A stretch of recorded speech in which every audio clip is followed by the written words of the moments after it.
Konnichiwa guys, कैसे हो आप सब। जापान सिंह के एपिसोड नंबर 9 में आप लोग का हार्दिक स्वागत है। और एपिसोड की शुरुआत में हमें दिखाया जाता है वो लोग अपनी मॉम को पानी में डाल देते हैं और बहा देते हैं। और अपना जो आइमो का भाई होता है वो बोलता है कि मॉम अब आपको जितना तैरना तैरिए। और वो उनको अलविदा करके वहाँ से जाने लगते हैं और फुल स्पीड में एक डायरेक्शन में बढ़ रहे होते हैं। और तभी रास्ते में उनको काफ़ी ज़्यादा कचरा मिलता है और आइमो का भाई बोलता है कि काफ़ी देखो कितना ज़्यादा कचरा फैला हुआ है इधर। और आइमो बताती है कि नहीं नहीं, ये कचरा नहीं है, ये देखो खाने पीने के सामान है जो कि हम साथ ले जा सकते हैं। और वहीं पे वो जो खाने पीने का सामान होता है वो एक बोट पे लदा हुआ रहता है और वो बोट पलट चुका होता है। और भी वो लोग काफ़ी सारा सामान अपने बोट पे रख लेते हैं ताकि वो लोग यूज़ कर सके। और तभी कुछ दूर जाने के बाद उनका जो बोट होता है वो ख़राब हो जाता है और वो चल नहीं रहा होता है। और तभी जो कोगा होता है वो बोलता है कि रुको मैं देख के आता हूँ क्या हुआ है अंदर। और आयुमू बोलते हैं कि क्या तुम ये कर सकते हो। और तभी अचानक से एक बहुत ज़्यादा गंदा आवाज़ आ रहा होता है जो कि एक शिप का या कुछ होता है। तभी हमें दिखाया जाता है कि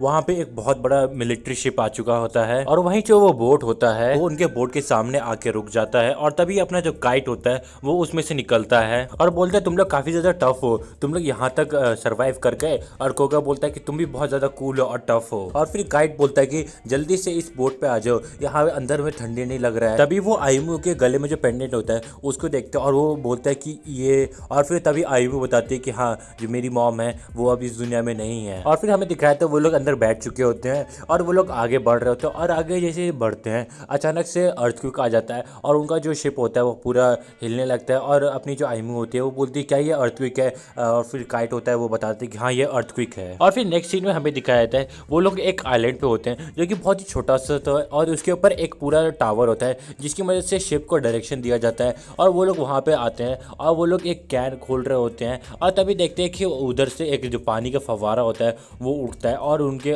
शरीर के ऊपर गिरता है। और तभी जो अपना आइमू का भाई होता है वो देखते हैं कि काफ़ी ज़्यादा गर्म है और वो बोलते हैं ये तो हॉट स्प्रिंग है। और फिर वो उस पानी में जाके कूदने वाला होता है तभी उसकी बहन रोक लेती है। और मगर जो काइट होता है वो बताता है कि नहीं नहीं ये सेफ है, उसको जाने दो। और आइमू का भाई वहाँ पे चला जाता है। और फिर अगले सीन में हमें दिखाया था सभी लोग हॉट स्प्रिंग में बैठे हुए रहते हैं और वो लोग मस्त मजे ले रहे होते हैं। और जो आइमू होती है वो अपना पैर उस पानी में डाल के रखती है क्योंकि जो उसका जो पैर कटा हुआ रहता है उसको मतलब सेक रही होती है। और वहीं जो काइट होता है वो बताता है कि हाँ ये तुम्हारे थोड़ी बहुत मदद कर सकता है बट ज़्यादा नहीं। और फिर आइमू अपने भाई को बोलती है जापान जो है वो कितना अच्छा जगह है ना। और जो आइमू का भाई होता है वो बोलता है कि जापान उतना ज़्यादा भी अच्छा नहीं है क्योंकि देखो अभी जो सीन है वो कितना ज़्यादा गंदा है और मैं जापान को बहुत ज़्यादा हेट करता हूँ।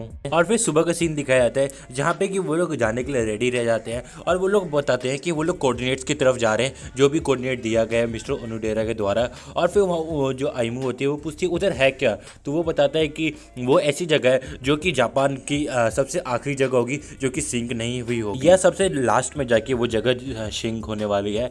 और तभी वो बताता है कि जो मिस्टर ओनोडेरा हैं और जो उनके साथ काम करते हैं उन्होंने एक आर्काइव बनाया था जिसकी वजह से हम लोग जापान को वापस ला सकते हैं। बट उसके लिए हमें वहाँ तक जाना पड़ेगा और वहाँ पे जो कुछ भी है वो लाना पड़ेगा और हम लोग जापान को वापस ला सकते हैं। और तभी वहाँ कोगा पूछता है कि वो क्या इन्फॉर्मेशन है। तो वो बोलता है वो वहाँ जाके ही पता चलेगा कि उधर वहाँ क्या है। और फिर हमें दिखाया था वो लोग मूव कर रहे होते हैं और वो लोग मूव करते करते पानी पर से लैंड के ऊपर आ जाते हैं और वो लोग लैंड पे भी मूव करने लगते हैं आगे। और हमें दिखाया जाता है वो लोग धीरे धीरे आगे बढ़ रहे होते हैं और फिर अचानक वो लोग उस जगह पे पहुंच चुके होते हैं और वो लोग को हमें दिखाया जाता है कि वो लोग बाहर निकल चुके होते हैं। और तभी जो काइट होता है वो बताता है कि जो जगह है वो केव के अंदर है तो हमें जाना पड़ेगा अंदर मगर तुम लोग को यहीं रहना पड़ेगा। और फिर तभी कोगा बोलता है कि देखो वाटर का लेवल राइज हो रहा है। और तभी काइट बोलता है कि शायद हम लोग वाटर के लेवल इंक्रीज होने से पहले क्या पता आ जाए। और फिर वो लोग अंदर चले जाते हैं और जब वो लोग अंदर जा रहे होते हैं तो उनका जो शिप होता है वो उस ऊपर दीवार से टकरा रहा होता है। और फिर वो जब अंदर चला जाता है तो वो देखते हैं कि सामने उसकी सीढ़ियाँ हैं और वो सीढ़ियों पे चढ़ रहा होता है मिस्टर ओनोडेरा को लेके। और फिर वो लोग एक गेट के सामने जाते हैं जहाँ पे कि वो मिस्टर ओनोडेरा का आई लगाता है और वो जो गेट होता है वो खुल जाता है। और अंदर जाते ही वो देखता है कि वहाँ पे कंप्यूटर होता है और कुछ सिलेंडर्स रखे हुए रहते हैं ऑक्सीजन के।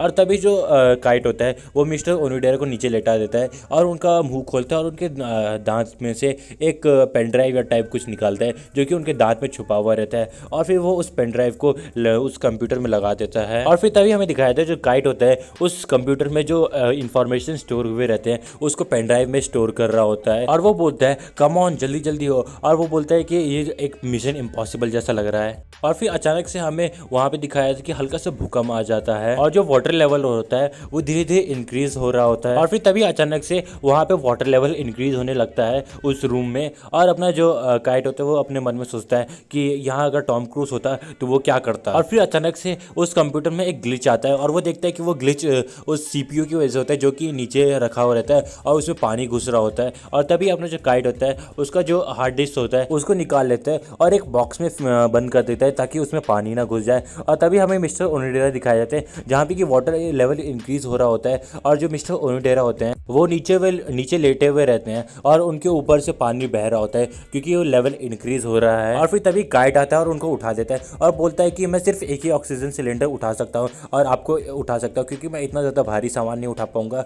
और फिर वो ऑक्सीजन सिलेंडर ले लेता है और मिस्टर ओनिडेरा को भी उठा लेता है और बोलते हैं कि हम लोग बारी बारी से ऑक्सीजन लेंगे। बट वहीं हमें दिखाया जाता है जो ऑक्सीजन सिलेंडर होता है उसमें छेद होता है, उसकी वजह से जो ऑक्सीजन होता है वो निकल रहा होता है। और फिर अचानक से वहाँ पे लेवल इंक्रीज हो जाता है बहुत ज़्यादा और फिर लोग आगे मूव करने लगते हैं गेट खोल के। और फिर हमें दिखाया जाता है जब वो लोग आगे बढ़ रहे होते हैं तो काइट मिस्टर ओनिडेरा को ऑक्सीजन लगाने के लिए देता है, मगर हमें दिखाया जाता है जो ऑक्सीजन होता है उसका लेवल 0 होने वाला होता है। और फिर धीरे धीरे जब वो लोग बढ़ रहे होते हैं तब हमें दिखाया जाता है मिस्टर ओनिडेरा जो होते हैं उनका हाथ हल्का हल्का हिल रहा होता है और वो धीरे धीरे पैर भी हिलाने लगते हैं, मानो ऐसा जैसे कि मिस्टर ओनिडेरा एकदम ठीक हो चुके हैं। और फिर वो लोग धीरे धीरे वाटर के ऊपर आ जाते हैं। और फिर अगले सीन में वो लोग जमीन पे होते हैं और वो लोग देखते हैं कि मिस्टर ओनिडेरा सांस नहीं ले रहे होते हैं। और जो अपना काइट होता है वो बहुत ट्राई करता है मिस्टर ओनिडेरा को जगाने का और वो ट्राई कर रहा होता है बहुत ज़्यादा CPR देके। बट जो मिस्टर ओनिडेरा होते हैं वो जग नहीं रहे होते हैं और वहाँ पर लेटे हुए रहते हैं। और फिर अपना जो काइट होता है वो रिग्रेट कर रहा था कि वो क्यों लेके गया ऐसा और बहुत ज़्यादा रोने लगता है। और फिर अचानक से वो उनके चेस्ट के ऊपर बहुत ज़ोर ज़ोर से मार रहा होता है जिसकी वजह से जो मिस्टर ओनिडेरा होते हैं उनके मुंह से हल्का सा पानी निकलता है। और फिर जो मिस्टर ओनिडेरा है उसको मतलब साइड तरीके से लेटा देते हैं ताकि जो सारा पानी है वो निकल जाए। और तभी जो आइमो का भाई होता है वो बोलता है कि इसमें ऑक्सीजन सिलेंडर में छेद है। और अपना जो काइट होता है वो बोलता है कि इसका मतलब आप सांस नहीं ले रहे थे, हैं आप बता भी नहीं सकते थे मुझे। और फिर तभी अचानक से वहाँ पे एक बड़ा सा वेव आ जाता है और वो लोग वहाँ से भागने लगते हैं, मगर जो वेव होता है उनसे हल्का सा टकरा जाता है और जो आइमो और उनका भाई होता है वो वहाँ नीचे गिर जाते हैं उस वेव की वजह से। और जो आइमो के भाई के हाथ में जो वो हार्ड डिस्क होता है वो गिर जाता है और वो वेव की वजह से उधर थोड़े दूर में जो दीवार होता है उसमें जाके अटक जाता है। और फिर वो लोग गिनने लगते हैं कि ये जो वेव है कितने सेकंड में बार बार आ रहा है। और वहीं पे जो कोगा होता है वो गिनता है कि वो 10 सेकंड में वेव बार बार वहाँ पे आता है और वो 3 बार ऐसा गिनते हैं। और फिर वहीं पे वो लोग डिसाइड करते हैं कि वो लोग जाएंगे उस हार्ड डिस्क को लेके आएंगे।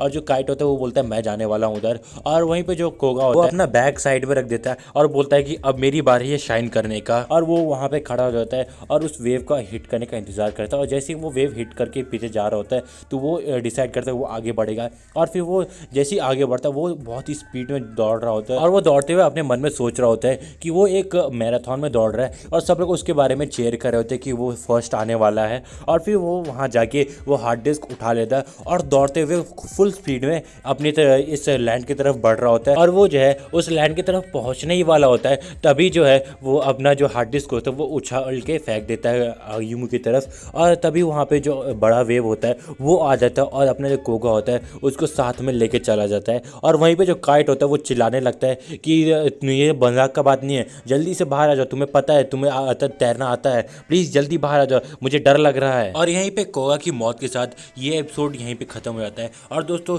ये एपिसोड आपको कैसा लगा प्लीज़ कमेंट सेक्शन में ज़रूर बताना और मैं आपको मिलूंगा अगले वीडियो में। तब तक के लिए सायोनारा।